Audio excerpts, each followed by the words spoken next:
അതിപരിസമായി നാം വാഴ്ത്തും. ഈ നല്ല സമയത്ത് ഓർത്ത് ദൈവത്തെ സ്തുതിക്കുകയും വാഴ്ത്തുകയും ചെയ്യുന്നു. വിവിധ രാജ്യങ്ങളും വിവിധ സ്ഥലങ്ങളിലുമായിരുന്ന ദൈവത്തിന് കേൾക്കുന്ന എല്ലാ പ്രിയപ്പെട്ടവർക്കും കർത്താവായ യേശുക്രിസ്തുവിന്റെ വിലയേറിയ നാമത്തിൽ എന്റെ സ്നേഹവന്ദനം. അല്പസമയത്തെ ദൈവത്തിന്റെ ചിന്തയ്ക്കായി ഒരു ദൈവജന ഭാഗം വായിക്കുന്നു. ഗലാത്യർക്ക് എഴുതിയ ലേഖനം 5-ാം അധ്യായം അതിന്റെ 22-ാമത്തെ വാക്യം. ആത്മാവിന്റെ ഫലമോ സ്നേഹം, സന്തോഷം, സമാധാനം, ദീർഘക്ഷമ, ദയ, പരോപകാരം, വിശ്വസ്തത തുടങ്ങി വിവിധ ആത്മാവിന്റെ ഫലങ്ങളെ കുറിച്ച് കാണാൻ കഴിയും. 23-ാം വാക്യത്തിലേക്ക് വരുമ്പോൾ പിന്നെ തുടർന്ന് ആവർത്തിക്കുകയാണ്. സൗമ്യത, ഇന്ദ്രിയജയം, ഈ വകയ്ക്ക് വിരോധമായി ഒരു ന്യായ പ്രമാണവുമില്ല. നമ്മളോട് ചിന്തിക്കുന്ന ദൈവത്തിന് പറയുന്നത് ആത്മാവിന്റെ ഫലമോ സ്നേഹം, സ്നേഹത്തിൽ തുടങ്ങുക. മനുഷ്യൻ എല്ലാവരും സ്വാർത്ഥതയുള്ളവരാണ്. സ്വാർത്ഥതയില്ലാത്ത ഒറ്റ മനുഷ്യരില്ല. എല്ലാ ലോകരാജ്യങ്ങളും സ്വാർത്ഥതയുള്ള രാജ്യങ്ങളാണ്. എല്ലാ മത നേതാക്കന്മാരും സ്വാർത്ഥതക്കാരാണ്. എല്ലാ രാഷ്ട്രീയക്കാരും എല്ലാ മേഖലയിലുള്ള ജനത്തെ നോക്കിയാലും സ്വാർത്ഥതയിൽ നിറയപ്പെട്ട, സ്വാർത്ഥത കൊണ്ട് നിറയപ്പെട്ട ലോകത്തിൽ സ്വാർത്ഥതയുള്ളവരാണ് മനുഷ്യൻ. എനിക്ക് എന്റേത് എന്നുള്ളതാ എല്ലാവരുടെയും ചിന്ത. ഞാനെന്നുള്ള ഭാഗമാണ് എല്ലാവർക്കും. എല്ലാവരുടെ മനുഷ്യ ഈഗോ ഉണ്ട്. അല്ലേറിയ എന്റേത് മാത്രം, എനിക്ക് മാത്രം, ഞങ്ങൾക്ക് മാത്രം, ഞങ്ങളുടേത് മാത്രം, ഞങ്ങളാണെല്ലാം, ഞാനാണെല്ലാം എന്നൊക്കെയുള്ള സ്വയത്തിന്റെ സ്വാർത്ഥതയുടെ വാക്കുകൾ തിങ്ങി നിറഞ്ഞിരിക്കുന്നതാണ് മനുഷ്യഹൃദയം. പ്രൈസലോ. കടുക് നമുക്കറിയാം, കടുക് മണിയോളം വിശ്വാസം. കടുകിന്റെ തോലിന് അല്പം കനമേ ഉള്ളൂ, ബാക്കി മുഴുവൻ അതിനകത്തെ പരിപ്പാണ് എന്ന് പറഞ്ഞ പോലെ മനുഷ്യന്റെ ഹൃദയം എന്ന് പറയുന്നത് ഹൃദയം സ്വാർത്ഥത തിങ്ങി നിറഞ്ഞിരിക്കുക. ഇല്ലാത്ത ഒരൊറ്റ കുഞ്ഞെ നിങ്ങൾക്ക് കാണിച്ചു തരാൻ പറ്റത്തില്ല. ഇനി ഞാനുണ്ടെന്ന് പറയാൻ എനിക്ക് പറ്റത്തില്ല, നിങ്ങളുണ്ടെന്ന് പറയാൻ എനിക്കും പറ്റത്തില്ല, വേറൊരാളെ ചൂണ്ടിക്കാണിക്കാനും പറ്റത്തില്ല. നമ്മൾ അവരോട് സംസാരിക്കുമ്പോഴാണ് അവരുടെ ഉള്ളിലെ സ്വാർത്ഥതയെ കുറിച്ച് കാണാൻ കഴിയുന്നത്. അല്ലേ, ഇന്ന് സ്വാർത്ഥതയില്ലാത്ത ഒരുവനുണ്ടായിരുന്നെങ്കിൽ അവർ യേശുക്രിസ്തു മാത്രം. ഒരിക്കലും ആരോട് സ്വാർത്ഥതയുള്ള ഇടപെടലില്ലായിരുന്നു, സ്നേഹമായിരുന്നു. അല്ലേ, സ്വാർത്ഥതയില്ലാത്ത ഒരു രാജ്യം ഉണ്ടെങ്കിൽ അത് ദൈവരാജ്യം മാത്രമേ ഉള്ളൂ.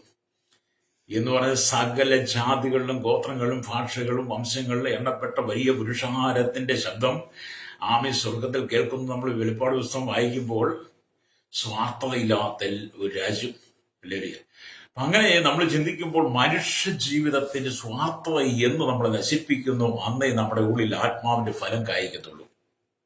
അല്ലെങ്കിൽ ആത്മാവിന്റെ ഫലം പുറപ്പെടുവിക്കാൻ കഴിയുള്ളൂ. അല്ലേ, ഇവിടെ ദൈവത്തിന് പറയുന്നത് നമ്മൾ ജീവിതത്തിൽ യാത്ര ചെയ്യുമ്പോൾ, അല്ലേ, ഇപ്പൊ നിങ്ങൾ ഒരു ബസ്സിൽ യാത്ര ചെയ്യുകയാണെങ്കിൽ, നിങ്ങൾ ട്രെയിനിൽ യാത്ര ചെയ്യുകയാണെങ്കിൽ, അല്ലേ, പ്രായമായ ആളുകൾ വരുമ്പോൾ നിങ്ങൾ ആ സീറ്റ് ഒന്ന് ഒഴിഞ്ഞു കൊടുക്കാൻ തയ്യാറാകത്തില്ല. ചിലരൊക്കെ ഒഴിഞ്ഞു കൊടുക്കുന്നവരുണ്ട്.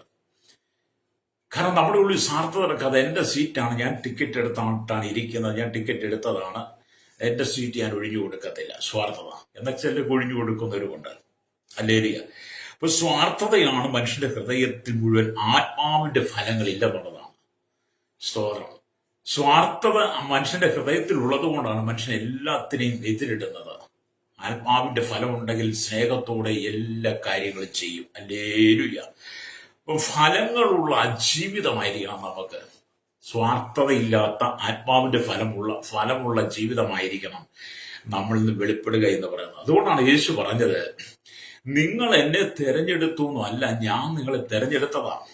എന്നിട്ട് നിങ്ങൾ പോയി ഫലം കായ്ക്കണം, നിങ്ങളുടെ ഫലം നിലനിൽക്കേണ്ടതിനുമെന്നാണ് യേശു യോഹന്നാന്റെ സുവിശേഷം 15:16 പറയുന്നത്. അപ്പൊ സ്വാർത്ഥതയില്ലാതെ കർത്താവ് നമ്മെ തെരഞ്ഞെടുത്ത് ദൈവത്തിന്റെ മകളാക്കി മാറ്റിക്കഴിഞ്ഞപ്പോൾ, അല്ലേറിയ, കർത്താവ് നമ്മൾ പറയുകയാണ്, നിങ്ങളെ ഞാൻ ലോകത്തിലേക്ക് അയക്കുക. എങ്ങനെ അയക്കുന്നത്? എന്റെ ശിഷ്യന്മാരായിട്ട്, എന്റെ മക്കളായിട്ട് അയക്കുന്നത്. നിങ്ങൾ പോയി ഞാൻ നിങ്ങൾക്ക് കാണിച്ചു തന്നതുപോലെ, ഞാൻ നിങ്ങൾക്ക് പറഞ്ഞു തന്നതുപോലെ സ്വാർത്ഥത നിറഞ്ഞ ലോകത്തിൽ സ്വാർത്ഥതയിൽ ജീവിക്കുന്ന ഒരു കൂട്ടം ജനത്തെ നിങ്ങൾ സ്വാർത്ഥ മനസ്സോടുകൂടി കാണാതെ, സ്വാർത്ഥതയില്ലാതെ അവരെ തെരഞ്ഞെടുത്ത് ദൈവത്തിലേക്ക് കൊണ്ടുവരണം, എന്റെ അരികിലേക്ക് കൊണ്ടുവരണം. പ്രൈസലോ. അപ്പൊ നമ്മളെ സ്വാർത്ഥതയില്ലാതെ ലോകത്തിലേക്ക് പറഞ്ഞയച്ചിരിക്കുന്ന കർത്താവ് നമ്മുടെ ഉള്ളിൽ ആ ഒരു ചിന്ത വരാൻ പാടില്ല. അപ്പൊ നമ്മൾ എന്ത് ചെയ്യണം? ആത്മാവിന്റെ ഫലങ്ങൾ പ്രാപിക്കണം. ഹല്ലേലൂയ. ഫലമുള്ള ജീവിതം നയിക്കണം. ആത്മപ്രിയൻ ആത്മാവിന്റെ ഫലങ്ങൾ വാരി വിതറി കൊടുക്കണം. നമ്മുടെ ആത്മാവിന്റെ ഫലങ്ങൾ നമ്മുടെ ആത്മപ്രിയന് അല്ലെങ്കിൽ നമ്മുടെ ആത്മാവിന്റെ ഫലങ്ങൾ എന്ത് ചെയ്യണം? നമ്മൾ വാരി വിതറി കൊടുക്കണം. ഹല്ലേലൂയ എന്നാണ് ദൈവവചനം പറയുന്നത്. ഇവിടെ ദൈവവചനം വായിക്കുമ്പോൾ നമുക്ക് മനസ്സിലാക്കാൻ കഴിയുന്നത് ആത്മാവിന്റെ ഫലം പ്രാപിക്കണമെന്നുള്ളൊരു വാഞ്ച ഉണ്ടാകും. ദാഹിച്ചാൽ നിങ്ങൾ വെള്ളം കുടിക്കുമല്ലോ. ഹല്ലേലൂയ. അപ്പൊ എന്ന് പറഞ്ഞാൽ ആത്മാവിന്റെ ഫലങ്ങൾ പ്രാപിക്കാൻ ഒരു വാഞ്ച ഉണ്ടാകണം. അതേ സമയത്തിൽ തന്നെ ഒരു സംശയവും ഉണ്ടായി നിങ്ങൾക്ക് വരാം. ഹല്ലേലൂയ. ആത്മാവിന്റെ ഫലം എങ്ങനെ കായ്ക്കാൻ കഴിയും എന്നുള്ളത്. ആത്മാവിന്റെ ഫലം കായ്ക്കണം, അതെങ്ങനെ കായ്ക്കാൻ കഴിയും എന്നുള്ള ചിന്ത നിങ്ങളുടെ ഉള്ളിലുണ്ടാവും. ഹല്ലേലൂയ, സ്തോത്രം. അപ്പൊ അങ്ങനെയുള്ള ചിന്തകൾ കടന്നു വരുമ്പോൾ, സ്നേഹത്തിൽ പൂർണ്ണപ്പെടുമ്പോൾ നിങ്ങളുടെ ഉള്ളിൽ ഇന്ദ്രിയജയം തകർന്നു പോകാൻ സാധ്യതയുണ്ട്. അല്ലെങ്കിൽ ആത്മാവിന്റെ ഫലം എങ്ങനെ പ്രാപിക്കാൻ കഴിയുന്നുള്ള ചിന്തയൊക്കെ വരുമ്പോൾ ഇന്ദ്രിയജയം എന്ന് പറയുന്ന ഒരുപക്ഷെ നഷ്ടപ്പെടാം. അല്ലെങ്കിൽ പഞ്ചേന്ദ്രിയങ്ങൾ ഒരുപക്ഷെ എഴുന്നേറ്റേക്കാം. അത് പ്രാപിക്കാൻ പറ്റത്തില്ല, അതെങ്ങനെ വാങ്ങാൻ പറ്റുന്നത്, അതെങ്ങനെ ചെയ്യാൻ പറ്റുന്നത്, അത് നിങ്ങൾക്ക് പറയാം. ആത്മാവിന്റെ ഫലം പ്രാപിക്കണമെന്ന് നിങ്ങൾക്ക് പറയാം. എന്നെ കൊണ്ട് സാധ്യമല്ല എന്നൊക്കെ പലരും പറയും. അല്ലെങ്കിൽ ഇന്ദ്രിയജയം നഷ്ടപ്പെടും, ഇന്ദ്രിയജയത്തിന് കുറവുണ്ടാകും. അല്ലെങ്കിൽ അപ്പം അത് മുഖാന്തരം ഇന്ദ്രിയം നിങ്ങൾ നഷ്ടപ്പെടുമ്പോൾ നിങ്ങളുടെ ഉള്ളിലെ ശാന്തത, നിങ്ങളുടെ ഉള്ളിലെ സൗമ്യതയുടെ അനുഭവം നഷ്ടപ്പെടും. ഈശ്വരോ, എല്ലാം ആത്മാവിന്റെ ഫലങ്ങളായും ഒരാൾക്ക് നിറയുവാൻ കഴിയുമോ? എല്ലാ ആത്മാവിന്റെ ഫലങ്ങളാലും ഒരാൾക്ക് നിറയാൻ കഴിയുമോ?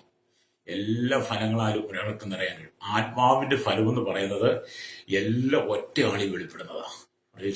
അത് ഒറ്റ ആൾക്ക് നിറയപ്പെടാൻ കഴിയും. ഇനി എങ്ങനെയാണ് ആത്മാവിന്റെ ഫലം പ്രാപിക്കുന്നത്? പ്രേക്ഷകരോ, ഞാൻ നിങ്ങളോട് പറഞ്ഞല്ലോ മനുഷ്യരെല്ലാം സ്വാർത്ഥതയുള്ളവരാണെന്ന്.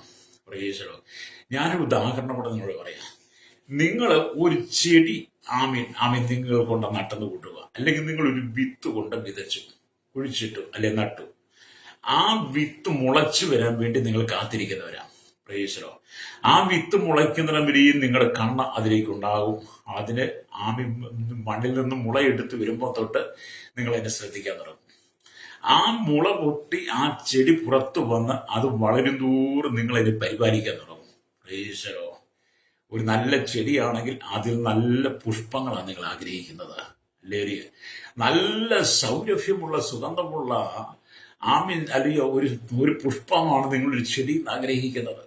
അല്ലെങ്കിൽ നിങ്ങൾ സസ്യാദികളിൽ പല പച്ചക്കറി കൃഷികളൊക്കെ ചെയ്യുന്നവരാണെങ്കിൽ അങ്ങനെയുള്ള സസ്യാദികൾ നട്ടു കഴിയുമ്പോൾ നിങ്ങൾ അത് വളർന്നു വന്നിട്ട് അതിൽ നല്ലൊരു ഫലം നിങ്ങൾ പുറപ്പെടുവിക്കാൻ, അത് നിങ്ങൾക്ക് ലഭിക്കാൻ നിങ്ങൾ ആഗ്രഹിക്കുക. പ്രേക്ഷകരോ, നിങ്ങളുടെ മുറ്റത്ത് നിൽക്കുന്ന ഒരു മാവിലാണെങ്കിൽ നിങ്ങൾ നല്ല മാങ്ങ ഉണ്ടാകാൻ നിങ്ങൾ ആഗ്രഹിക്കുന്നത്. അത് നിറച്ച് മാങ്ങ ഉണ്ടാകണമെന്നാ. നിങ്ങളുടെ തെങ്ങിൽ നിറച്ച് തേങ്ങ ഉണ്ടാകണം. അല്ലെങ്കിൽ നിങ്ങളുടെ പ്രാവിൽ മുഴുവൻ നിറഞ്ഞ് ചക്ക ഉണ്ടാകണം. അങ്ങനെ നിങ്ങൾ വെക്കുന്ന സസ്യാദികളിൽ വൃക്ഷാദികളിലെല്ലാം നല്ല ഫലം കായ്ക്കണമെന്നുള്ള ചിന്തയല്ലേ സ്വാഭാവികം നിങ്ങൾക്ക്? അല്ലെങ്കിൽ ആ ഒരു സ്വാർത്ഥത നിങ്ങളുടെ ഉള്ളിലില്ലേ? ഞാൻ നട്ട ചെടിയിൽ നല്ല പൂക്കൾ ഉണ്ടാകണം, ഞാൻ നട്ട അമ്മയിലെ സസ്യങ്ങളിൽ നല്ല ഫലങ്ങൾ ഉണ്ടാകണം, എൻ്റെ മുറ്റത്ത് നിൽക്കുന്ന മാവിലെ തെങ്ങില് തേങ്ങ ഉണ്ടാകണം, അല്ലെങ്കിൽ എന്ന് പറഞ്ഞാൽ നിങ്ങൾ അങ്ങനത്തെ ചിന്താധിക്കരാ. നിങ്ങൾ മാത്രമല്ല, ഞാനും അങ്ങനെ തന്നെയാണ്. നമ്മൾ ചെയ്യുന്നത് നല്ല ഫലം പുറപ്പെടുവിക്കണമെന്ന് നമ്മൾ ആഗ്രഹിക്കുക. അത് നല്ല ഫലം പുറപ്പെടുവിക്കുമ്പോൾ നമുക്ക് വളരെ സന്തോഷമാണ്, അല്ലേ? നമ്മൾ ആലുവരോട് പറയും, ഞാനൊരു ചെടി കൊണ്ടുവച്ച് നല്ല പൂക്കളാണ്, നല്ല സൗരഭ്യമാണ്, നല്ല സുഗന്ധമാണ്, വേണേ നീ എൻ്റെ തൈ കൊണ്ടുവെക്കൂ. അല്ലെങ്കിൽ നല്ല മാങ്ങ ചേട്ടാ വീട്ടിൽ മാങ്ങ പഴുത്തിരിപ്പുണ്ട്, വന്നാൽ കുറച്ച് തന്നുവിടാം, അങ്ങനെയൊക്കെ തരുന്നവരൊക്കെ ഉണ്ടല്ലോ. അല്ലെങ്കിൽ അത് നമ്മൾ നല്ല ഫലം ആഗ്രഹിക്കുന്നവരാണ്. അല്ലെങ്കിൽ ഇത് തന്നെയാണ് പ്രിയരെ നമ്മുടെ കർത്താവ് ആഗ്രഹിച്ചത്. നിങ്ങൾ നല്ല ഫലം കൊടുക്കണം. നിങ്ങൾ നല്ല ഫലം കൊടുക്കണം. സഹോദര, സഹോദരി, യുവതി, യുവാവി, എന്നെ കേൾക്കുന്ന പ്രിയരെ, നിങ്ങൾ നല്ല ഫലം കൊടുക്കണമെന്ന് ദൈവം ആഗ്രഹിക്കുക. അല്ലെങ്കിൽ നിങ്ങൾ നട്ടുവളർത്തിയ വൃക്ഷത്തിൽ നിന്നും, നിങ്ങൾ നട്ടുവളർത്തിയ ചെടിയിൽ നിന്നും മനോഹരമായ ഫലങ്ങൾ പുറപ്പെടുവിച്ച് അത് നിങ്ങളെടുത്ത് അനുഭവിക്കുവാൻ മറ്റുള്ളവർക്ക് നിങ്ങൾ പകർത്തു കൊടുക്കുവാൻ നിങ്ങൾ ആഗ്രഹിക്കുന്നത് പോലെ തന്നെ നമ്മുടെ ആത്മപ്രിയനായിരിക്കുന്ന കർത്താവ് നിങ്ങളുടെ ഉള്ളിൽ നല്ല ഫലം പുറപ്പെടുവിക്കണമെന്ന് ആഗ്രഹിക്കുന്നത്. പ്രേക്ഷകരോ, ആ നല്ല ഫലത്തിന് വേണ്ടി കർത്താവ് ആഗ്രഹിക്കുക. അതിനുവേണ്ടിയാണ് നമ്മെ തിരഞ്ഞെടുത്ത് ലോകത്തിലേക്ക് അയച്ചിട്ട് പറഞ്ഞ് നിങ്ങൾ പോയി ഫലം കായ്ക്കണം, ഫലം നിലനിൽക്കണമെന്ന്. പ്രേക്ഷകരോ, ഇനി നിങ്ങൾ നട്ടു വളർത്തിയ ആ ചെടി അത് നല്ല പുഷ്പം തന്നില്ലെങ്കിൽ നിങ്ങൾക്ക് സങ്കടമല്ലേ? ഭയങ്കര സംഭവം. അത് കുറെ കാലമായി അവിടെ നിൽക്കാൻ തുടങ്ങി, അത് കായ്ക്കത്തില്ല, പൂക്കത്തില്ല, പൂ തരത്തിൽ വെട്ടിക്കളയാം, നിങ്ങൾ ചിലപ്പോൾ വെട്ടി മുറിച്ച് കളയും. ലേരിയ ഫലം കായ്ക്കാതെ ഒരു വൃക്ഷം നിന്ന് കഴിഞ്ഞാൽ ഒരു പക്ഷേ നിങ്ങൾ അതും ചിലപ്പോൾ മുറിച്ച് മാറ്റും. അതും ഇവിടെ നിന്നിട്ട് ഒരു പ്രയോജനമില്ല, അത് മാറ്റി കളയുക. അങ്ങനെയൊക്കെ മനുഷ്യന്റെ ജീവിതം, അങ്ങനെയൊക്കെ നിങ്ങൾ ചെയ്തിട്ടുണ്ടല്ലോ. ഞാനൊക്കെ അങ്ങനെ ചെയ്തിട്ടുണ്ട് ഞങ്ങളുടെയൊക്കെ പറമ്പുകളിലേ. പ്രയോജനം. അപ്പം ഫലം പുറപ്പെടുവിച്ചില്ലെങ്കിൽ നമുക്ക് ആ ചെടിയോടായാലും സസ്യത്തോടായാലും അല്ലെ സസ്യാദികൾ ഏതായാലും വൃക്ഷം നമുക്കൊരു ഉള്ളുകൊണ്ടൊരു നീരസം ഉണ്ടാകും. പ്രേശലോട് അല്ലേ. ഇതേ അനുഭവമാണ് നമ്മുടെ കർത്താവ് പറയുന്നത്. എന്താണ് കർത്താവ്? നിങ്ങൾ ഫലം കായ്ക്കണം, ആത്മാവിന്റെ ഫലം കായ്ക്കണം.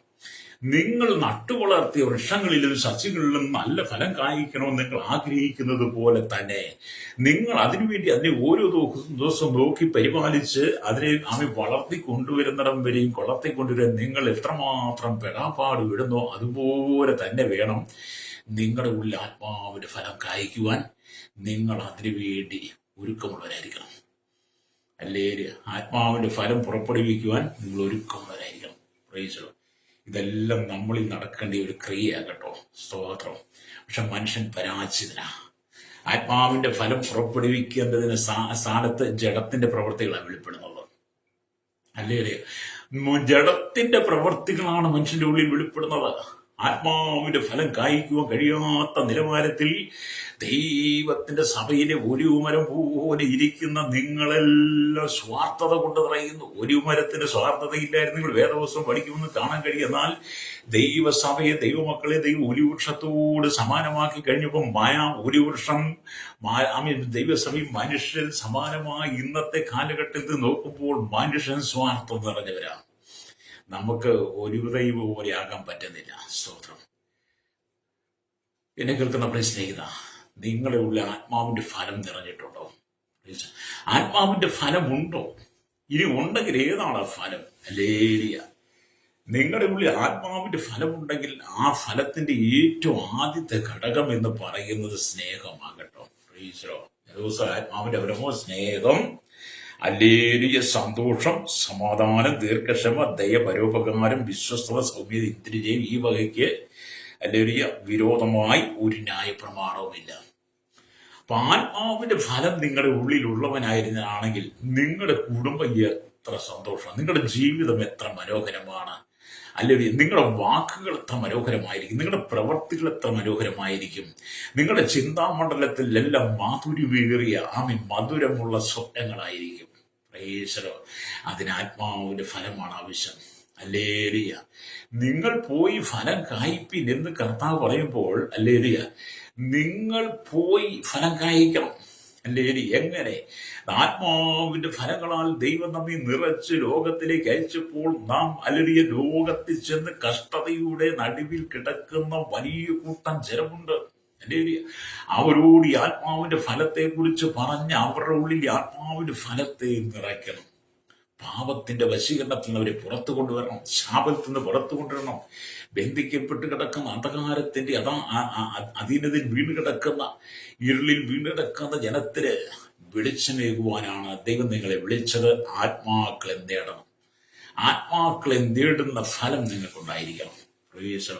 ഒരാത്മാവിനെ നേടുക എന്നൊക്കെ പറഞ്ഞാൽ മുഴുവൻ രോഗത്തെക്കാൾ സന്തോഷം നമ്മുടെ ഹൃദയത്തിൽ കേട്ടോ. അല്ലേറിയ. ഒരു ആത്മാവിനെ നേടി, ഒരാത്മാവിന് വേണ്ടി നമ്മൾ അധ്വാനിച്ച്, ഒരാത്മാവിന് വേണ്ടി നമ്മൾ പണിയെടുത്ത് ആ ആത്മാവ് ദൈവസ്ഥലേക്ക് വരുമ്പോൾ അതൊരു ഫലമായി മാറുമ്പോൾ സ്വർഗരാജ് സന്തോഷിക്കുകയാണ്. അപ്പൊ നിങ്ങൾ എന്ത് ചെയ്യണം? പോയി ഫലം കായ്ക്കണം. നിങ്ങളുടെ ഭവനത്തിനകത്ത് ആത്മാവിന്റെ ഫലം നിറഞ്ഞവരായിരിക്കണം. ആത്മാവിന്റെ ഫലം നിറഞ്ഞവരായിരിക്കണം ഭാര്യ ഭർത്താവ്. ആത്മാവിന്റെ ഫലം നിറഞ്ഞവരായിരിക്കണം ഭാര്യ ഭർത്താവ്. മക്കൾ ആത്മാവിന്റെ ഫലം നിറഞ്ഞവരായിരിക്കണം. അമ്മായിയമ്മ വരുമ്പോഴും. അങ്ങനെയുള്ള കുടുംബത്തിനകത്ത് പ്രശ്നങ്ങളുണ്ടാകത്തില്ല. നിങ്ങൾ സഭയിൽ കടന്നു വരുമ്പോൾ ആത്മാവിന്റെ ഫലം നിറഞ്ഞവരായി വരണം. ആത്മാവിന്റെ ഫലം നിറഞ്ഞവരായി വരണം. അല്ലേലിയ. ഇന്നത്തെ ദൈവസഭയെ കണ്ടില്ലേ? അല്ലേലിയ. ഇന്നത്തെ ദൈവമക്കളെ വിശ്വാസികൾ കണ്ട് തമ്മിലട്ടിക്കുക, ഗുണ്ടായിസവ, തമ്മിലട്ടിയും കലഹവും ബഹളവും എന്ന് വേണ്ട എന്തെല്ലാം കോലാഹലങ്ങളാണ്. ആത്മാവിന്റെ ഫലം നഷ്ടപ്പെട്ടു പോയ മനുഷ്യൻ ജഡത്തിന്റെ പ്രവൃത്തികൾ കാണിച്ചു തുടങ്ങി. ആത്മാവിന്റെ ഫലം പ്രാപിച്ചുകൊണ്ട് അല്ലിയ ആ ഫലം മറ്റുള്ളവർക്ക് പകർത്തു കൊടുക്കേണ്ട ജനം എന്ത് ചെയ്യുകയാണ്? ആത്മാവിന്റെ ഫലം നഷ്ടപ്പെട്ടവരായി തമ്മിലടിച്ച് ഇന്നും നടക്കുന്നു. അവരെ കണ്ടാൽ യാതൊരു കുഴപ്പമില്ല, വാക്കുകളൊന്നും ഒരു കുഴപ്പമില്ല. സ്തോത്രം. പക്ഷെ അവരുടെ ആ ഇരിപ്പിടത്തിലൊന്ന് തൊടണം. ആ ഇരിപ്പിടത്തിലെ കസേരയിലും തൊട്ടാൽ ആത്മാവിന്റെ ഫലമൊക്കെ എവിടെ പോയി നന്നാലും അറിയാം. രക്തം ജയം. അല്ലേ സഹോദര, നീ മാനസാന്തരപ്പെടണം. അല്ലേരിയ. മനുഷ്യന്റെ മുമ്പിൽ വെള്ളം തെച്ച കല്ലറകളെ പോലെ നീ നടന്നാൽ പോരെ കേട്ടോ. അല്ലേരി. വെള്ളം തെച്ച കല്ലറകളായിട്ട് പലരും ഉണ്ട്. അകത്തെന്താ ചത്തവന്റെ അസ്ഥി നാറുന്ന അനുഭവമാണ്. അല്ലേരിയ. നിങ്ങൾ മത്തായി വിഷയം 23 വായിക്കാറുണ്ടല്ലോ അല്ലെ? വായിച്ചിട്ടുണ്ടെങ്കിൽ നിങ്ങൾ മാനസാന്തരപ്പെട്ടേനെ. വായിച്ചിട്ടില്ല എന്നുള്ളതാണ്. ഇനി വായിച്ചിട്ടുണ്ടെങ്കിൽ ഗ്രഹിച്ചിട്ടില്ല, മനസ്സിലാക്കിയിട്ടില്ല. ഈ മനസ്സിലാക്കി നിങ്ങളെ തള്ളിക്കളഞ്ഞു. കാരണം വെള്ളതേച്ച കല്ലറകളിൽ നിന്ന് കർത്താവ് വിളിക്കുന്നുണ്ടല്ലോ അല്ലേ? അല്ലേ? അപ്പം പലരും വെള്ളതേച്ച വെള്ളപൂശിയ കല്ലറകൾക്ക് സമാനമാണ്. വെള്ളപൂശിയ കല്ലറകളെ പോലെ പലരും പ്രച്ഛന്ന വേഷധാരികളുമായി വേഷഭൂഷാദികൾ അണിഞ്ഞ് നിഷ്കളങ്കതയുടെ വെള്ളവസ്ത്രങ്ങളൊക്കെ ധരിച്ചുകൊണ്ട് ക്ലീൻ ഷേവൊക്കെ ചെയ്തുകൊണ്ട് സത്യവേദ പുസ്തകം കയ്യിൽ പിടിച്ചുകൊണ്ട് ഉറക്ക് അല്ലേരിയ പറയുന്നവരുണ്ട്, സ്തോത്രം പറയുന്നവരുണ്ട്, അന്യഭാഷ കടിച്ചാപ്പൊട്ടാത്ത അന്യഭാഷ പറയുന്നവരുണ്ട്. അല്ലേരിയ. സ്റ്റേജ് ഇളക്കി ചാടുന്നവരുണ്ട്, സ്റ്റേജ് ഇളക്കി പ്രസംഗം അങ്ങോട്ടും ഇങ്ങോട്ടും ഓടുന്നവരുണ്ട്, തള്ളിയിടുന്നവരുണ്ട്, ഊതി വീഴുന്ന, ചവിട്ടി വീഴുന്ന, തൊഴിച്ചു വീഴുന്ന, അടിച്ചു വീഴുന്നത്, വെടിവെച്ച് വീഴ്ത്തുന്നവരുണ്ട്, ചീറ്റുന്നവരുണ്ട്. എന്ത് കാറുന്നവരുടെ അങ്ങനെ പലതും ഉണ്ടെന്നേ. പലതും ഉണ്ട് ഇതിനകത്ത് പലതും ഉണ്ട്. അല്ലേലിയ. അതിൻ്റെ അങ്ങനെയൊക്കെ ചെയ്താലും അല്ലേലിയ, നിങ്ങളുടെ ഉള്ളിൽ ആത്മാവിന്റെ ഫലമില്ലെങ്കിൽ, സഹോദരനോട് ക്ഷമിക്കാൻ കഴിയുന്നില്ലെങ്കിൽ നിങ്ങളുടെ ഉള്ളിൽ ആത്മാവിന്റെ ഫലമില്ല. സ്വന്തം സഹോദരനോട് ഒരു അപ്പനും ഒരു അമ്മയ്ക്കും ഉണ്ടായ മക്കൾ പരസ്പരം ക്ഷമിക്കാൻ കഴിയുന്നില്ലെങ്കിൽ, ഇനി കർത്താവായ യേശുക്രിസ്തുവിന്റെ വീണ്ടും ജന്മം പ്രാപിച്ച ദൈവമക്കൾക്ക് പരസ്പരം ക്ഷമിക്കാൻ കഴിയുന്നില്ലെങ്കിൽ, നീ പിന്നെ എത്ര സുവിശേഷം പ്രസംഗിച്ചാലും നിന്നെ വിളിക്കുന്ന വെള്ളപൂശച്ചും അല്ലെങ്കിൽ കല്ലറകളെന്നാണ്. അല്ലേരിയ. നമ്മളെ ഭാഗം വായിച്ചാൽ മതി കേട്ടോ. ഞാൻ അതങ്ങനെ ഓർമ്മയിലേക്ക് വന്നപ്പം പറഞ്ഞതാണ്, ദൈവാത്മാവ് ഓർമ്മിച്ചപ്പോഴേ. അപ്പം പലപ്പോഴും നമ്മുടെ ഉള്ളിൽ ആത്മാവിന്റെ ഫലമില്ല, സ്വാർത്ഥതയാണ്. സ്വാർത്ഥത കൊണ്ട് നിറയപ്പെട്ട നീയാണ് സ്റ്റേജിളക്കി പ്രസംഗിക്കുന്നത്. സ്വാർത്ഥത കൊണ്ട് നിറയപ്പെട്ട നീയാണ് വലിയ രീതിയിൽ ദൂത് വിളിച്ചു പറയുന്നത്. സ്വാർത്ഥത കൊണ്ട് നിറയപ്പെട്ട നീയാണ് പ്രവചന ശുശ്രൂഷ ചെയ്യുന്നത്. നിനക്ക് എന്ത് യോഗ്യത അതൊക്കെ ചെയ്യാൻ? അല്ലേ? താഴ്മയില്ലാത്ത മനസ്സിനകത്ത് ആത്മാവിന്റെ ഫലമില്ലാത്ത മനസ്സുകൊണ്ട് നിറഞ്ഞു നിന്ന് അഹങ്കാരത്തിന്റെ വേഷഭൂഷാദികൾ അണിഞ്ഞ നിന്റെ ഉള്ളിൽ നിന്ന് ആത്മാവിന്റെ ഫലം പുറപ്പെടുവിക്കുമോ? അല്ലേരിയ. ഒരേ ഉറവിൽ നിന്ന് മധുരമുള്ള വെള്ളവും കയ്പുള്ള വെള്ളവും എന്ന് യാക്കോബ് പറയുന്ന പോലെ നമ്മൾ കർത്താവ് പറയും ആത്മാവിന്റെ ഫലം കായ്ക്കണം. നിങ്ങൾ ആത്മാവിന്റെ ഫലമുള്ളവരായിരിക്കണം. അപ്പൊ ഇവിടെ ദൈവത്തിന്റെ വചനം അതാണ് പറയുന്നത്. സ്തോത്രം. നമ്മൾ എന്തിനാ ആത്മാവിന്റെ ഫലം ഞാൻ നിങ്ങളോട് പ്രാപിക്കണമെന്ന് പറയുക. ഞാൻ നിങ്ങളോട് പറയുന്നത് ആത്മാവിന്റെ ഫലം പ്രാപിക്കണം. പ്രത്യേകിച്ച് വീണ്ടെടുക്കപ്പെട്ട ദൈവജനത്തോട് വേർപെട്ട കൂട്ടങ്ങളോട് പറയട്ടെ, നിങ്ങൾ ആത്മാവിന്റെ ഫലം പ്രാപിക്കണം. കർത്താവ് വരുമ്പോൾ നിങ്ങൾ ആത്മാവിന്റെ ഫലം പ്രാപിച്ചവനാണെങ്കിൽ മാത്രമേ ദൈവരാജ്യത്തിൽ ചെല്ലാൻ പറ്റത്തുള്ളൂ.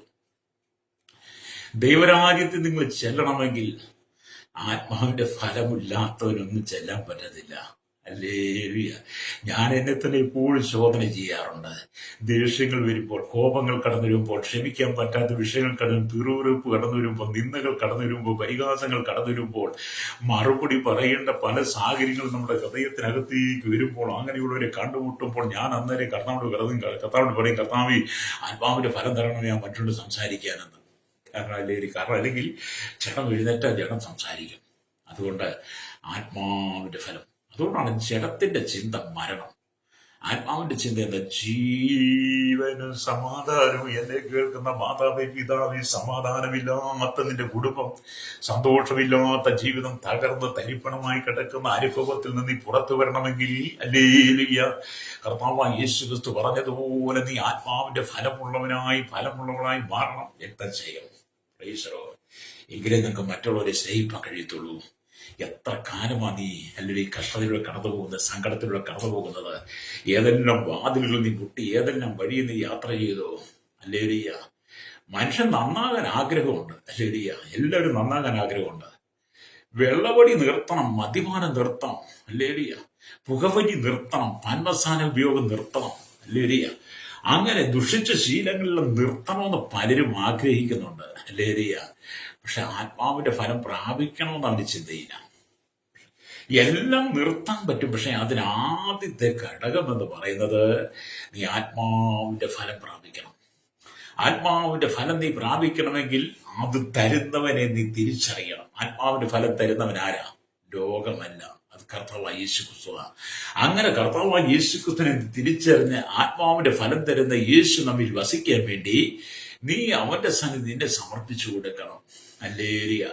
യേശുവിനെ നീ സ്വന്തം രക്ഷിതാവും പിതാവുമായി സ്വീകരിച്ച് ദൈവത്തിന്റെ കൽപ്പന അനുസരിച്ച് പ്രമാണമനുസരിച്ച് നീ ജീവിതത്തെ മുന്നോട്ട് നയിക്കുമ്പോൾ, വേർപാടും വിശുദ്ധി നിന്റെ ഉള്ളിൽ നിറയപ്പെടുമ്പോൾ, ആത്മാവിന്റെ ഫലമായിരിക്കുന്ന സ്നേഹത്തെ ദൈവം നിന്റെ ഉള്ളത്തിൽ നിറയ്ക്കുവാൻ തുടങ്ങും.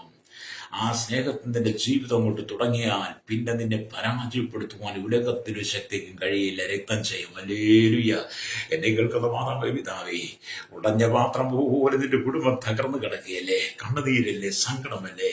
നീ പറയാറില്ലേ, ഇതല്ല എന്റെ വിധിയാണ്, എന്റെ തലേ വിധിയാണ്, എനിക്ക് മാത്രം എന്തുകൊണ്ട് ഇങ്ങനെ സംഭവിച്ചു, എനിക്ക് മാത്രമേ ഉള്ളൂ ഈ ദുർവിധി എന്നൊക്കെ നീ പറയാറില്ലേ? എന്റെ കുടുംബം മാത്രമേ ഇങ്ങനെയുള്ളല്ലോ, മറ്റുള്ളവരൊക്കെ എന്ത് നന്നായി ജീവിക്കുന്നു നീ പറയാറില്ലേ? ഞാനും എന്റെ കൂടെ പഠിച്ചവരെല്ലാം നല്ല നിലയിലെത്തി, എനിക്ക് മാത്രം എന്താണ് ഗതി പറ്റിയതെന്നൊക്കെ എന്ന് ഓർത്ത് ചിന്തിക്കാറില്ലേ? ഹല്ലേലൂയ. അങ്ങനെ നീ എത്രയോ രാത്രികൾ കണ്ണു തീർത്തുകിട്ടുണ്ട്. ഇന്ന് പകൽ പരിശുദ്ധാത്മാവ് പറയുന്ന ദൂത്, എന്നെ കേൾക്കുന്ന മാതാവേ, പിതാവേ, ആത്മാവിന്റെ ഫലം പുറപ്പെടുവിക്കുവാൻ നീ താല്പര്യപ്പെടുന്നെങ്കിൽ, ആത്മാവിന്റെ ഫലം തരുന്ന യേശുവിനെ നീ ഹൃദയം കൊണ്ട് സ്വീകരിച്ച് അവന്റെ സന്നിധിയിലേക്ക് നീ വരികയാണെങ്കിൽ രക്തം ചെയ്യാം. ഹല്ലേലൂയ. നഷ്ടപ്പെട്ടു പോയ സകലത്തെയും, നഷ്ടമായ സകല നന്മകളെയും, നിരാശപ്പെടുന്ന ഒരു ജീവിതത്തിനകത്ത് സന്തോഷം കൊണ്ട് നിറയ്ക്കുവാനും, നഷ്ടപ്പെട്ടതെല്ലാം 100 മടങ്ങായി മടക്കി തരുവാനും ദൈവം ആഗ്രഹിക്കുക. നല്ല നിലത്ത് വിതച്ച വിത്ത് പോലെ ദൈവവചനത്തിന്റെ ഹൃദയത്തിൽ വിതയ്ക്കപ്പെടാൻ നീ അവസരം കൊടുക്കുന്നെങ്കിൽ, ആ നല്ല നിലത്ത് വിതച്ച വിത്ത് 30, 60, 100 മേനിയായി ഫലം കൊയ്യുന്നത് പോലെ നിന്റെ ജീവിതത്തിൽ ആത്മാവിന്റെ ഫലത്താൽ നിറയപ്പെട്ട് കഴിയുമ്പോൾ, ആത്മാവിന്റെ ഫലങ്ങൾ നിന്റെ ഉള്ളിൽ നിറയപ്പെട്ട് കഴിയുമ്പോൾ, നിന്റെ ജീവിതത്തിനകത്ത് 30, 60, 100 മേനി വിളവ് തന്ന് നിന്റെ പരാജയത്തെ മാറ്റുവാൻ, നിന്റെ കഷ്ടതയെ മാറ്റുവാൻ, നിന്റെ സങ്കടത്തെ മാറ്റുവാൻ, നിന്റെ കണതയെ മാറ്റുവാൻ സ്വർഗത്തിലെ ദൈവത്തിന് കഴിയും. ഈ ലോകത്തിന്റെ സകല ദുശീലമായ സ്വഭാവങ്ങൾ നീ വിട്ട് മടങ്ങി വരണം. ദുർശീലങ്ങൾ നിന്റെ ഉള്ളിൽ ഉണ്ടാകരുത്. ഹല്ലേലൂയ. മറ്റുള്ളവരെ സ്നേഹിപ്പാൻ കഴിയണം, കരുതുവാൻ കഴിയണം, മറ്റുള്ളവർക്ക് നമ്മുടെ ആശ്വാസമായിരിക്കണം. രക്തം ചെയ്യും. ഹല്ലേലൂയ. നീ ആദ്യം നിന്നെ തന്നെ ഒന്ന് പണിയണം.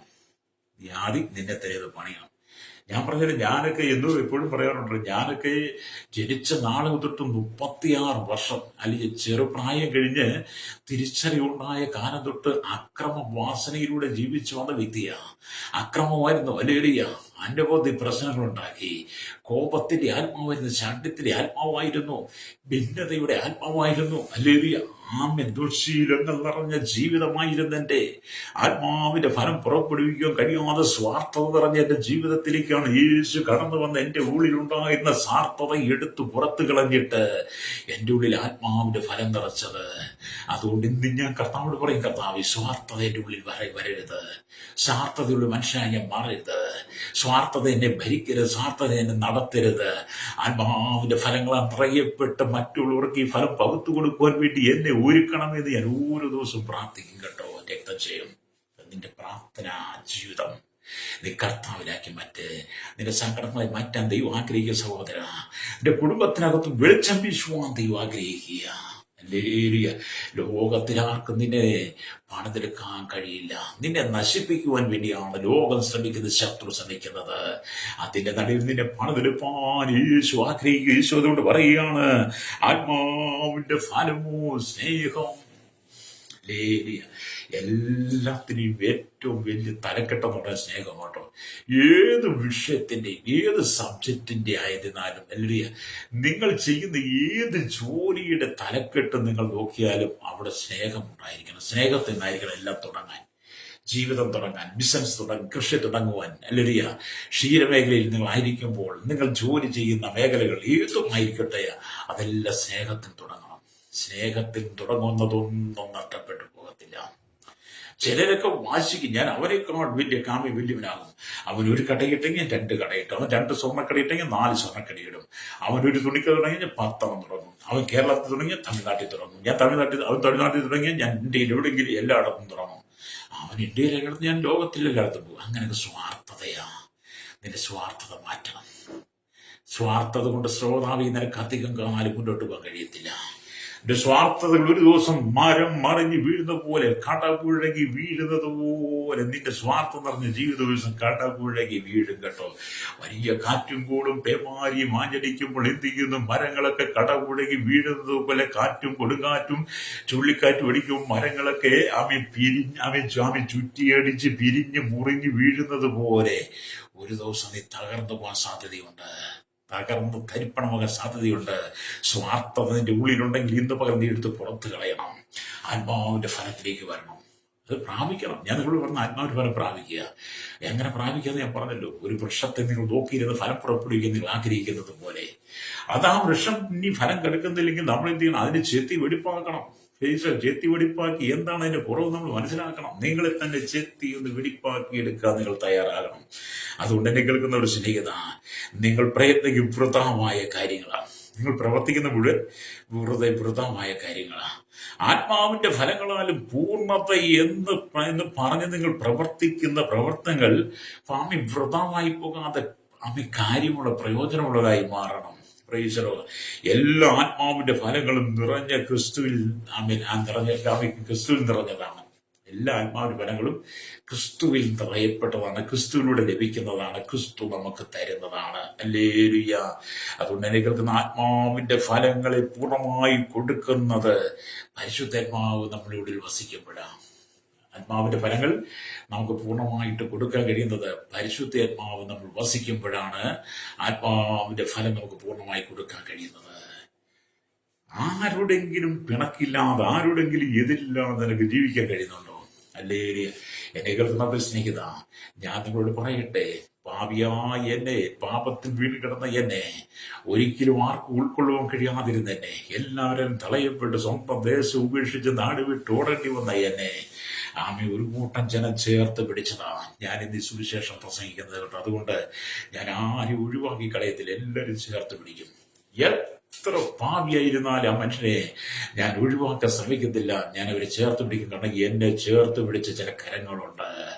അതിന് കാരണം കർത്താവ് യേശുക്രിസ്തുവാണ്. ദൈവം ചിലരുടെ ഉള്ളിൽ ആത്മാവിന്റെ ഫലങ്ങളെ കൊടുത്തപ്പോൾ ആർക്കും വേണ്ടാതെ കിടന്ന് എന്നെ ആത്മാവിന്റെ ഫലമുള്ള ചില മനുഷ്യർ ചേർത്ത് പിടിച്ചു കൊണ്ടു നടന്നു. ഹല്ലേലൂയ. അവരെനിക്ക് സഹായമായിരുന്നു, അവരെനിക്ക് വഴികാട്ടിയായി മാറി. എന്തിനെ? കർത്താവ് അവരിൽ കൂടി എന്നിലേക്ക് പ്രവർത്തിച്ചു. ഹല്ലേലൂയ. അതുകൊണ്ടാണ് ഞാൻ ഈ സുവിശേഷമൊക്കെ പറയുന്നത് കേട്ടോ. ഹല്ലേലൂയ. അതുകൊണ്ടാണ് ഞാൻ ആരെയും തഴഞ്ഞു കളയുന്നത്. പക്ഷേ എന്നെ എല്ലാവരും ഒരുപാട് കുറ്റം പറയാറുണ്ട്. എന്തിനാണെന്ന് എനിക്കറിയത്തില്ല കേട്ടോ. നിങ്ങൾക്കറിയാമെങ്കിൽ ഇത് പറയണം കേട്ടോ. അപ്പൊ നിങ്ങൾ പറയും പാസ്റ്റർ കയ്യിലിപ്പാണ്, നിങ്ങൾ ആരോട് എന്താ എൻ്റെ കയ്യിലിപ്പം? ഞാൻ ആർക്കും ദോഷമൊന്നും ചെയ്യാറില്ല, ഇല്ലെന്നാണ് ഞാൻ വിശ്വസിക്കുന്നത് കേട്ടോ. അല്ലെങ്കിൽ എന്നാൽ ആവുന്ന നന്മകൾ അല്ലെങ്കിൽ കഴിയുന്ന വിധത്തെ ചെയ്യും. നന്മകളൊക്കെ പണം കൊണ്ടുപോട്ടെ കേട്ടോ. എന്തെങ്കിലും ശാരീരികമായി സഹായിക്കാനോ, എന്തെങ്കിലും ജോലിയോ അല്ലെങ്കിൽ എന്തെങ്കിലും കണക്ക് ഞാൻ ചെയ്തു കൊടുക്കും. പിന്നെ നല്ല മനുഷ്യ സുവിശേഷമൊക്കെ പറയും, സുവിശേഷ സംബന്ധമായിട്ട് എന്തും ചെയ്തു കൊടുക്കും കേട്ടോ. അല്ലെങ്കിൽ കാരണം എന്നാലും ചിലപ്പോൾ നിന്ദകൾ വരും. അതങ്ങനെയൊക്കെ ഫലമുള്ള മരത്തിന് ഏറ് കിട്ടുള്ളൂ എന്ന് ചൊല്ലുണ്ടല്ലോ. അതുകൊണ്ട് ചിലപ്പോൾ നമ്മൾ നല്ല ഫലം കായ്ക്കും, നല്ല ഏറും കിട്ടും. അല്ലേ? അങ്ങനെ കഴിഞ്ഞ കാലങ്ങളിൽ ചിലപ്പോൾ ഞാൻ ശോധനകൾ കടന്നുപോയി കേട്ടോ. ഈ അടുത്തൊരു മാസം അല്ലരിയ, കഴിഞ്ഞൊരു മാസം അല്ലരിയ, ഈ മാസം കഴിഞ്ഞ മാസമൊക്കെ വളരെ ശോധന ഞാൻ കടന്നുപോയി. കാരണം എൻ്റെ ചർച്ചിലുള്ളവർക്കൊക്കെ അറിയാം. കാരണം പ്രത്യേകിച്ച് ഒന്നും അതിനെ തുടർന്ന് ചിലരുടെ ഉള്ളിലൊക്കെ അങ്ങ് സ്വാർത്ഥത കയറി കഴിഞ്ഞപ്പോഴത്തേന് എന്ത് ചെയ്തു? പിന്നെ അവര് നേരെ നമുക്ക് നേരെ തിരിയുന്നത്. അല്ലേ? എന്തോ ചെയ്യാനാ? ആത്മാവിന്റെ ഫലം നഷ്ടപ്പെട്ടു പോയവരോട് പറഞ്ഞിട്ട് കാര്യമുണ്ടോ? ശ്രോതാവി, നീ ആത്മാവിന്റെ ഫലമുള്ളവനായി മാറണം. പ്രൈസലോ. എന്നെ കേൾക്കുന്ന മാതാവി പിതാവി, നിങ്ങളുടെ കുടുംബത്തെ ഐശ്വര്യവും സമ്പത്തും വർദ്ധിക്കണം. ദൈവാത്മാവ് അതാണ് ആഗ്രഹിക്കുന്നത്. ഇവിടെ ദൈവത്തിന്റെ വചനം വായിക്കുന്നത് അല്ലയ്യ നിങ്ങൾ പഴയ നിയമത്തിൽ ഇപ്പോഴുള്ളതുപോലെ ആത്മാവിന്റെ അഭിഷേകം ഉണ്ടായിരുന്നവരല്ല. അല്ലയ്യ പഴയ നിയമത്തിൽ വിശുദ്ധന്മാരെ നമ്മൾ ചിന്തിക്കുമ്പോൾ ഇന്ന് പഴയ നിയമ കാലഘട്ടത്തിലെങ്ങാണമാണ് നമ്മൾ ഉണ്ടായിരുന്നെങ്കിൽ ഇപ്പോഴുള്ള ദൈവമക്കൾ ഉണ്ടായിരുന്ന അഭിഷേകം അന്നുള്ള മനുഷ്യരില്ലായിരുന്നു, അന്നുള്ള വിശുദ്ധന്മാരില്ലായിരുന്നു. പക്ഷേ ഈ പുതിയ നിയമസഭയ്ക്കാണ് അധികം അഭിഷേകം തന്നത്. അല്ലേരിയ. കാരണം അവൻ മിസ്രൈമിൽ നമ്മെ കൊണ്ടുവന്ന നല്ല വക വലിയ മുന്തിരിവള്ളിയായിരുന്നു. നമ്മളെ മിസ്രൈമിൽ നിന്ന് കൊണ്ടുവന്നത് നല്ല ഫലം വഹിക്കുന്ന മുന്തിരിവള്ളിയായിട്ടാണ് കർത്താവ് നമ്മെ കൊണ്ടുവന്നത്. ഈശ്വരോ. പക്ഷെ നമുക്ക് നല്ല മുന്തിരി കൊടുക്കാൻ കഴിഞ്ഞില്ല. പ്രൈസ്. അതുകൊണ്ടാണ് ദൈവത്തിന്റെ വചനമൊക്കെ വായിക്കുമ്പോൾ നമുക്ക് മനസ്സിലാക്കാൻ കഴിയുന്നത് റോമലേഖനമല്ല, യെശയ്യാവിന്റെ പുസ്തകം, യെശയ്യാപ്രവാചകന്റെ പുസ്തകം 5-ാം അധ്യായം 1-2 വാക്യങ്ങൾ വായിക്കുമ്പോൾ കാണുന്നുണ്ട്. ഞാൻ എൻ്റെ പ്രിയതമന് അല്ലെ അവന്റെ മുന്തിരിത്തോട്ടത്തെ കുറിച്ച് എൻ്റെ പ്രിയന്റെ പാട്ട് പാടും. എൻ്റെ പ്രിയന്റെ ഏറ്റവും ഫലവത്തായ ഒരു കുന്നിന്മേൽ ഒരു മുന്തിരിത്തോട്ടം ഉണ്ടായിരുന്നു. അവൻ അതിന് വേലി കിട്ടി അതിലെ കല്ല് പെറുക്കി കളഞ്ഞ് അതിൽ നല്ല വക മുന്തിരിവള്ളി നട്ടു. നടുവിൽ ഒരു ഗോപുരവും പണിത് ഒരു ചാക്കുമിട്ടു. മുന്തിരിങ്ങ കായ്ക്കുമെന്ന് അവൻ കാത്തിരുന്നു. കായ്ച്ചതോ കാട്ടുമുന്തിരി അത്രയും. നല്ല ഫലം കായ്ക്കുന്ന മുന്തിരിവള്ളി കൊണ്ടുവന്നതിനെ നട്ടു. അതിനുവേണ്ടി കാത്തിരുന്ന് നല്ല ഫലം കായ്ക്കുമെന്ന്. പക്ഷെ കായ്ച്ചത് എന്താ? കാട്ടുമുന്തിരിങ്ങ. ഹല്ലേലൂയ. കാട്ടുമുന്തിരി. ആകയാൽ യെരൂശലേം നിവാസികളെ യഹൂദപുരുഷന്മാരും ആയുള്ളവരെ, എനിക്കും എന്റെ മുന്തിരിത്തോട്ടത്തെ മതിയെ വിധിപ്പിൻ. ഞാൻ എന്റെ മുന്തിരിത്തോട്ടത്തിൽ ചെയ്തിട്ടുള്ളതല്ലാതെ ഇനി അതിൽ എന്ത് ചെയ്യുവാനുള്ളൂ? മുന്തിരിങ്ങ കായ്ക്കുമെന്ന് ഞാൻ കരുതിയിരുന്നപ്പോൾ അത് കാട്ടുമുന്തിരി കായ്ച്ചത് എന്ത്? കർത്താവ് നമ്മളങ്ങനെ ചോദിക്കുക എന്ന് പറഞ്ഞാൽ, ഹല്ലേലൂയ, നമ്മളെ മിസ്രൈമിൽ നിന്ന് കൊണ്ടുവന്ന നല്ല വക മുന്തിരിവള്ളി പാലും തേനും ഓടുന്ന കനാനിൽ നട്ടു. മിസ്രൈമിൽ നിന്ന് ദൈവം നമ്മെ കൊണ്ടുവന്നു. മിസ്രൈമിൽ നിന്ന് ഇസ്രായേലത്തെ ദൈവം കൊണ്ടുവന്ന് പാലും തേനും ഒഴുകുന്ന കനാൻ ദേശത്ത് ആ മുന്തിരിവള്ളിയെ നട്ടു. ഹല്ലേലൂയ, സ്തോത്രം. കർത്താവിന് വേര് കെട്ടി അതിലെ കല്ല് പെറുക്കി കളഞ്ഞു. അതിൽ നല്ല വക മുന്തിരിവള്ളി നട്ടു. നടുവിൽ ഒരു ഗോപുരവും പണിതു, ചക്കുമിട്ടു. മുന്തിരിങ്ങ കായ്ക്കുമെന്ന് ഓർത്തു. കായ്ച്ചത് കാട്ടുമുന്തിരി. എന്നെ കേൾക്കുന്ന മാതാപിതാക്കളെ, ഹല്ലേലൂയ, മിസ്രൈമിൽ നമ്മുടെ പിതാക്കന്മാരെ ദൈവം കൊണ്ടുവന്നില്ലേ? 430 വർഷം അടിമത്തത്തിൽ കിടന്ന ഫറവോന്റെ അടിമത്തത്തിൽ കിടന്ന നമ്മുടെ സഹജനത്തെ ദൈവം വിടിവിച്ച് നല്ല മുന്തിരിവള്ളിയായി കൊണ്ടുവന്നു. നല്ല ഫലം കായ്ക്കുന്ന മുന്തിരിവള്ളിയായി കൊണ്ടുവന്നു. അവരെ പാലും തേനും ഒഴുകുന്ന ദേശത്ത് നട്ടു. ആ കനാലിലെ കല്ലുകളെല്ലാം പെറുക്കി കളഞ്ഞു. അതിൽ വേലി കെട്ടി നമ്മെ നട്ടു. ഹല്ലേലൂയ. ചക്കും കുഴിച്ചിട്ടു, ഗോപുരവും പടുത്തു. അവൻ കാത്തിരിക്കുക നല്ല ഫലം കായ്ക്കുവാൻ. പക്ഷെ കായ്ച്ചതെന്താ? കാട്ടുമുന്തിരി.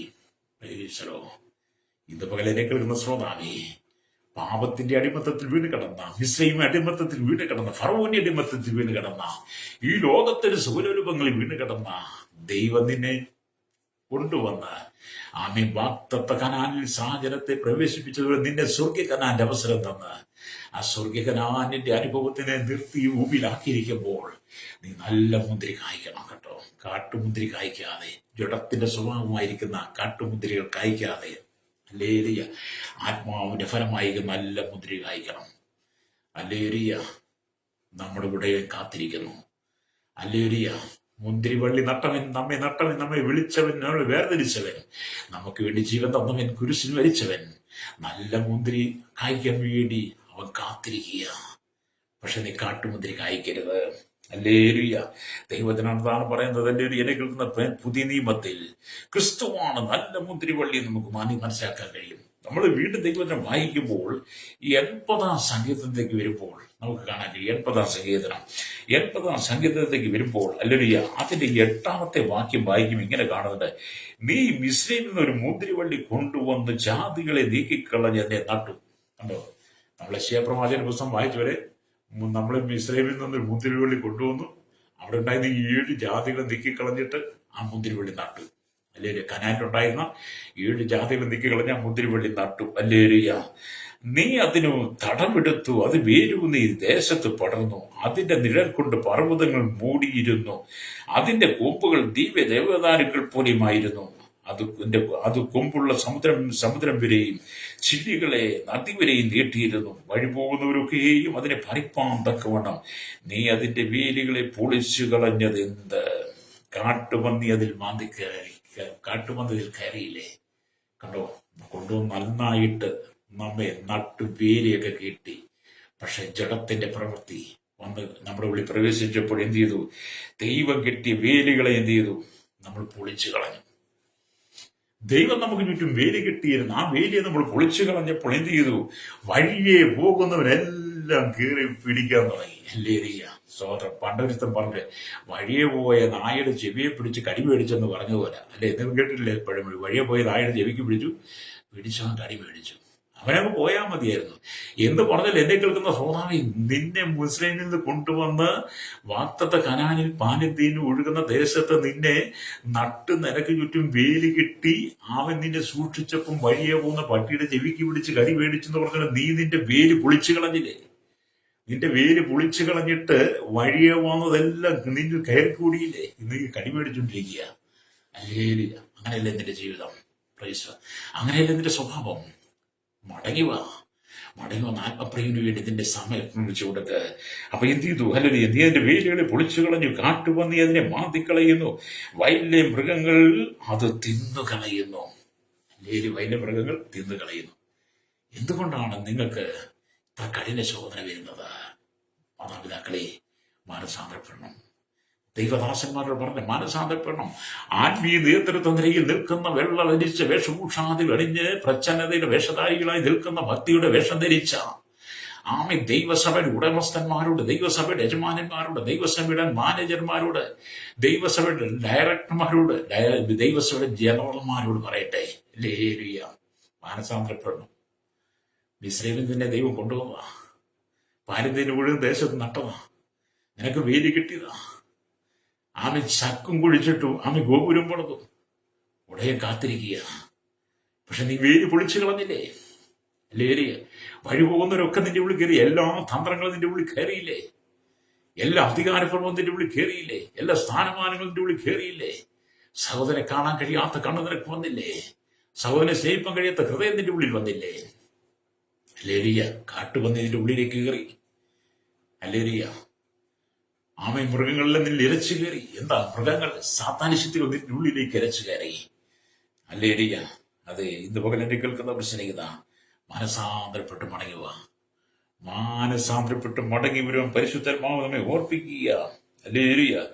ഇവിടെ ദൈവവചനം വായിക്കുന്നത്, അല്ലേരിയ, 8-ാം വാക്യം മുതൽ തുറന്ന് വായിക്കുന്ന മുതലുള്ള വേലികൾ പൊളിച്ചതിനാൽ ദൈവജനത്തിന് നേരിട്ട, അല്ലേരിയ, ശോചനീയാവസ്ഥയാണ് ഇവിടെ വിവരിക്കുന്ന. ദൈവസഭയുടെ ശത്രുക്കൾ ആരെല്ലാമാണ് ശ്രദ്ധിക്കുക. അവയെ നമുക്ക് എങ്ങനെ ജയിപ്പാൻ കഴിയും എന്ന് കരുതുള്ളവരായിരിക്കണം. ദൈവസഭയുടെ ശത്രുക്കൾ ആരാണ്? ദൈവം തിരഞ്ഞെടുത്ത നിന്റെ ശത്രുക്കൾ ആരാണെന്ന് നീ മനസ്സിലാക്കി അതിനെ നീ ജയിക്കണം. കാട്ടുപന്നി നിന്റെ ഉള്ളിലേക്ക് വരരുത്. നിന്റെ അവൻ വേലി കെട്ടി നിന്നെ നിന്നെ മാന്തി അവൻ കളയരുത്. അല്ലെങ്കിൽ കാട്ടുപന്നി അതിനെ മാന്തി കളയുന്ന വയലിലെ മൃഗങ്ങൾ നിന്റെ ഉള്ളിലേക്ക്, നാട്ടിലെ അന്ധകാരശക്തി നിന്റെ ഉള്ളിലേക്ക് പ്രവേശിക്കരുത്. രക്തം ചെയ്യും. ആത്മാവിന്റെ ഫലം നീ പുറപ്പെടുവിക്കണം. ആത്മാവിന്റെ ഫലം പുറപ്പെടുവിക്കണം. സാർത്ഥതയുള്ള മനുഷ്യ, സാർത്ഥതയുള്ള സ്വഭാവി, ഞാൻ നിന്നോട് പറയട്ടെ, നിന്നെ നല്ല ഫലം പുറപ്പെടുവിക്കാൻ കാണുവാൻ ആത്മപ്രിയൻ കാത്തിരിക്കുന്നു. നീ കാട്ടുമുന്തിരിയാണോ കായ്ക്കുന്നത്? ലേരിയ. സ്തോത്രം. മനസാന്തരപ്പെട്ടില്ലെങ്കിൽ നിനക്ക് നിത്യത കിട്ടത്തില്ല, സ്വർഗരാജ്യത്ത് ചെല്ലത്തില്ല. എന്നും പ്രശ്നമുണ്ടാക്കി കാട്ടുപന്നി നിന്റെ ഉള്ളിൽ കയറി വലിയ മൃഗങ്ങളൊക്കെ നിന്റെ ഉള്ളിൽ പ്രവേശിച്ചിട്ട് എന്നും നീ ദൈവസഭയെ പൊളിച്ചു കളയാണ്, ആത്മീയത്തെ തകർക്കുന്നവരാണെങ്കിൽ നീ മാറിയിരുന്ന് പ്രാർത്ഥിച്ചുകൊണ്ട് സ്വർഗരാജ്യത്തിൽ ചെല്ലുമെന്ന് എനിക്ക് തോന്നുന്നില്ല കേട്ടോ. ലേലിയ. ചിലരൊക്കെ ചിന്തയതാ, എന്ത് പാപം ചെയ്തിട്ടും ദൈവരാജ്യത്തിൽ ചെല്ലാം എന്നുള്ളതാ. ലേലിയ. മനസാന്തരപ്പെടണം കേട്ടോ. മനസാന്തരപ്പെട്ട് മടങ്ങി വന്നാൽ ദൈവം നിന്നെ സ്നേഹിക്കും. അല്ലേലിയ. അവിടെ ദൈവത്തിന്റെ വചനം പറയുന്നത്, അല്ലേലിയ, ഇവിടെ നമ്മൾ ദൈവത്തിന് പുതിയ നിയമത്തിൽ ക്രിസ്തുവാണ് നല്ല മുന്തിരിവള്ളി. നാം അവനിൽ ആശ്രയിച്ചിരിക്കുന്ന കൊമ്പുകളായിരിക്കുന്നതിനാൽ നാം കർത്താവിനായി നല്ല ഫലങ്ങളെ കായ്ക്കുന്നു. മാത്രമല്ല, നീറ്റുറവുള്ള സ്ഥലങ്ങളിൽ അല്ലെങ്കിൽ നട്ടിരിക്കുന്നതും നല്ല ഫലങ്ങളെ ധാരാളമായി അല്ലെങ്കിൽ കർത്താവിന് വേണ്ടി കൊടുക്കുവാൻ സാധിക്കുന്നതുമായ ഒരനുഭവമായിരിക്കണം. നട്ടി തക്ക കാലത്ത് ഫലം കായ്ക്കുന്നതുമായിരിക്കുന്ന വൃക്ഷം പോലെ ജീവിതത്തെ നീ പണിതെടുക്കണം. വലിയ അതുകൊണ്ട് പരിശുദ്ധാത്മാവാകുന്ന നദിയോട് ചേർന്ന് വസിക്കുന്നെങ്കിൽ എന്റെ ഹൃദയത്തിൽ യേശു വസിക്കും കേട്ടോ. അതുകൊണ്ടാണ് യേശു പറഞ്ഞത്, നല്ല മുന്തിരിവള്ളി നമ്മുടെ യേശുവാണെന്ന് പറഞ്ഞത്. യേശു ക്രിസ്തു പറഞ്ഞല്ലോ, യോഹന്നാന്റെ സുവിശേഷം 15-ാം അധ്യായം. യേശു പറയുന്നത്, ഞാൻ സാക്ഷാൽ മുന്തിരിവള്ളി, എന്റെ പിതാവ് തോട്ടക്കാരനുമാകുന്നു.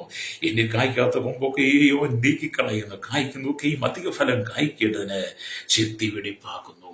ഹല്ലേലൂയ. ആമേനറിയ. ഞാൻ നിങ്ങളോട് സംസാരിച്ച വചനം നിമിത്തം നിങ്ങൾ ഇപ്പോൾ ശുദ്ധിയുള്ളവരാകുന്നു. എന്നിൽ വസിപ്പിൻ, ഞാൻ നിങ്ങളിൽ വസിക്കും. കൊമ്പിന് മുന്തിരിവള്ളിയിൽ വസിച്ചിട്ടല്ലാതെ സ്വയമായി കായ്പാൻ കഴിയാത്തതുപോലെ എന്നിൽ വസിച്ചിട്ടല്ലാതെ നിങ്ങൾക്ക് കഴിയില്ല. ആത്മാവിന്റെ ഫലം കായ്ക്കണമെങ്കിൽ മുന്തിരിവള്ളിയായ ക്രിസ്തുവിനോട് ചേർന്ന് വസിക്കണം. കർത്താവ് മുന്തിരി നമ്മളതിന്റെ കൊമ്പുകളായി നമ്മൾ ചെത്തി വെടിപ്പാക്കണം. എല്ലാം ചെത്തി വെടിപ്പാക്കി പൂർണ്ണമായി യേശുവിന് സമർപ്പിക്കുമ്പോഴാണ് നല്ല ഫലമുള്ള മുന്തിരിവള്ളി കായ്ക്കാൻ, നല്ല ഫലമുള്ള മുന്തിരിങ്ങ കായ്ക്കാൻ കഴിയുള്ളൂ. അത് ഞാൻ നിങ്ങൾക്ക് വേണ്ടി പ്രാർത്ഥിക്കാൻ പോവുക. ആമേൻ. ദൈവാത്മാവ് നമ്മോട് ഓർപ്പിക്കുന്ന കാര്യമാണ്.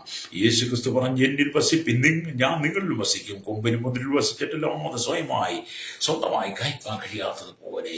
ഹല്ലേലൂയ. എന്നെ കേൾക്കുന്ന പ്രശ്ന ഒരു നദിയുണ്ട്, അതിന്റെ തോടുകൾ ദൈവനഗരത്തെ അത്യുന്നതിന്റെ വിശുദ്ധ ദിവസത്തെ തന്നെ സന്തോഷിപ്പിക്കുന്നു. 46 വാക്യം വായിക്കുന്നുണ്ട്.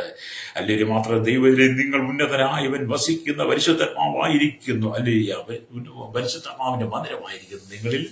നിങ്ങൾ ആരാണ്? ഉന്നതനായിരിക്കുന്നു, ഉയർന്നിരിക്കുന്നു, ശാശ്വതവാസിയുമായ ദൈവം വസിക്കുന്ന അവന്റെ മന്ദിരമാണ് നിങ്ങൾ. പരിശുദ്ധാത്മാവ് വസിക്കുന്ന മന്ദിരമാണ് നിങ്ങൾ. ഹല്ലേലൂയ. നിങ്ങളുടെ ഉള്ളിൽ പരിശുദ്ധാത്മാവാകുന്ന ജീവജലം ഒഴുകട്ടെ. അല്ലെങ്കിൽ നിങ്ങളുടെ ഹൃദയത്തെ സന്തോഷിപ്പിക്കണം. മാത്രമല്ല ജീവഫലങ്ങളെയും നിങ്ങൾ പുറപ്പെടുവിക്കണം. ജീവന്റെ ഫലങ്ങൾ, ആത്മാവിന്റെ ഫലങ്ങൾ പുറപ്പെടുവിക്കുന്നത് പകരം ദൈവാത്മാവ് നിങ്ങളെ ഓർപ്പിക്കുക. ഞാൻ വായിച്ച വചനത്തിലേക്ക് വന്നിട്ട് വേണ്ടി പ്രാർത്ഥിക്കാൻ പോവുക. ആത്മാവിന്റെ ഫലമോ സ്നേഹം. ഹല്ലേലൂയ. ആത്മാവിന്റെ ഫലം എന്താണ്? സ്നേഹം. ഹല്ലേലൂയ. കണ്ണുകളുടെ ചാട്ട് തകർന്നു കിടക്കുന്ന ജീവിതത്തിനകത്ത് ദൈവം പുതിയ വഴിത്തിരിവ് തരുവാൻ, ആത്മാവിന്റെ ഫലം പുറപ്പെടുവിക്കുന്നതിനായി മാറ്റുവാൻ നിന്റെ കുടുംബത്തെ കർത്താവ് ഒരുക്കുമ്പോൾ ഇന്ന് വീണ്ടും പടങ്ങി വന്ന് കർത്താവ് എന്നെ പൂർണ്ണമായി സമർപ്പിക്കുന്നു. എന്നെ കർത്താവ് ഞാൻ കാട്ടുമുന്തിരിങ്ങ കായ്ക്കാതെ നല്ല ഫലമുള്ള രുചിയുള്ള മുന്തിരിയ ആത്മാവിന്റെ ഫലമുള്ളവരായി അങ്ങേക്ക് പ്രയോജനപ്പെടുവാൻ എന്നെ ഒരുക്കണമേ എന്ന് പറഞ്ഞതിനോടൊപ്പം പ്രാർത്ഥിച്ചു. പരിശുദ്ധ ഞങ്ങളുടെ നല്ല ദൈവമേ, സ്വർഗ്ഗ പിതാവേ, ഈ വചനം കേട്ടുകൊണ്ട് കേരളത്തിൽ ലോക രാജ്യം 800 കോടി ജനത്തിന് തലമുറകൾ എണ്ണത്തിൽപ്പെടാത്ത എന്റെ കർത്താവ്, എന്റെ സംസ്ഥാന തൊഴിലാളികൾ കർത്താവ് കേരളത്തിൽ മറ്റ് രാജ്യങ്ങളായിരിക്കുന്ന ചിതറിപ്പാർക്കുന്ന സഹജനത്തെയും എല്ലാ ഗോത്രങ്ങളും ജാതി മത വർഗവർണ്ണ വ്യത്യാസം എല്ലാ ജനത്തെയും, എല്ലാ മത നേതാക്കന്മാരെ, രാഷ്ട്രീയ നേതാക്കന്മാരെ, എല്ലാ രാജ്യരാഷ്ട്ര ഭരണ അധികാരികളെ, നിയമാധികാരി, ജുഡീഷ്യറിയെ, ശൈശവത്തെയും ബാല്യം, കൗമാരി, യൗവനത്തിലും വാർത്തയ്ക്കും വിവരത്തിലും അശരണ ആച്ചൊരു ഓർഫനേജിലും ഓൾഡ് ഏജ് തടവറയിലായിരിക്കുന്ന എല്ലാ ജനത്തെ കൊടുത്ത കരങ്ങളിൽ ഏൽപ്പിക്കുന്നു. കർത്താവ് ഈ ജനം പാപത്തിന്റെ വഴിയിലോട്ട് മടങ്ങി വന്ന് വിശുദ്ധ ജനത്തെ ഒരുക്കണമേ. മനുഷ്യനെ നശിപ്പിക്കുന്ന കർത്താവ് ഈ തന്ത്രങ്ങൾ കാട്ടുപന്നി മാന്തിക്കളയാതെ, ഹല്ലേലൂയ, വൈദ്യ മൃഗങ്ങൾ തിന്നുകളയാതെ കർത്താവ് ദൈവം വേലി കെട്ടി സൂക്ഷിച്ച ദൈവമക്കൾ ആ ദൈവവേലിക വചനത്തിന് അടിസ്ഥാനമായി ജീവിപ്പാൻ ജനത്തെ ഒരുക്കണമേ. കർത്താവിന്റെ കരങ്ങൾ പൂർണ്ണമായി സമർപ്പിക്കുന്നു. ദൈവമക്കൾക്കായി കേരളത്തിൽ ലോകോപാടുള്ള എല്ലാ ദൈവമക്കളെയും, കഷ്ടത്തിലൂടെ കടന്നു പോകുന്ന, സങ്കടത്തിലൂടെ കടന്നു പോകുന്ന, രാജ്യത്തിൽ കടന്നു പോകുന്ന എല്ലാ ദൈവമക്കളെയും, സുവിശേഷം കാന്തൽ പീഡ അനുഭവിക്കുന്ന, കഷ്ടത്തിൽ കടന്നു പോകുന്ന ദൈവമക്കൾ, ജയിലിൽ കിടക്കുന്നവരെ ഒക്കെ ഞങ്ങൾ ഓർത്ത് പ്രാർത്ഥിക്കുന്നു. 7 ഭൂഖണ്ഡങ്ങളായിരിക്കുന്ന 800 കോടി ജനത്തെ ദൈവം ഇന്ന് പകൽ നടക്കുന്ന ആരാധന എന്നെ ദൈവം അനുഗ്രഹിക്കണമേ. കർത്താവെ, ദൈവസഭയെ കാട്ടുപന്നി മാന്തിക്കളയാതെ, വൈല്യ മൃഗങ്ങൾ ഇരച്ചു കയറാതെ ദൈവസഭ ദൈവത്തിന് വേണ്ടി വേലി കെട്ടി സൂക്ഷിച്ചായി തീരുവാൻ ദൈവങ്ങളെ ഏൽപ്പിച്ച് പ്രാർത്ഥിക്കുന്നു. യേശുവിന്റെ നാമത്തിൽ തന്നെ. ആമേൻ, ആമേൻ, ആമേൻ.